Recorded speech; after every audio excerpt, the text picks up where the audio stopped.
आरू नाही आहे आता, तर मी स्वयंपाक करून घेते पटकन. आणि आरू कुठे गेली हे तुम्हाला लवकरच कळेल.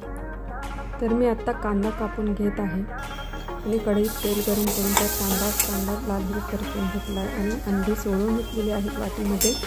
तर कांदा परतल्यानंतर त्यात अंडी सोडली की चांगली आधी परतवली. त्यात कांदा परत टाकला कढईत आणि चांगली परतवली.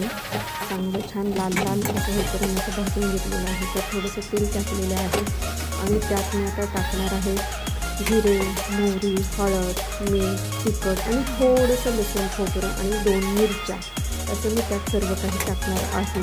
तर तुम्ही तर बघू शकता. आणि सर्व ते टाकून ते छानपणे हलवत आहे. छान ते सर्व मिक्स करत आहे आणि ते अंड्याचं जे तयार होतं ते जे असं बारीक तुकडे झाले पाहिजे त्यामुळे हलवत आहे. बघू शकता.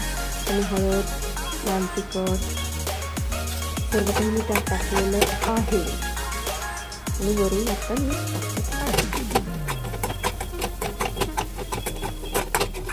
तर मी ह्यात आता मीठ मसाला पण टाकत आहे. तुम्ही पण टाकून पहा, खूप छान चवीला लागते अंड्याची भुर्जी. अशी माझी अंड्याची भुर्जी तयार झालेली आहे आत्ता.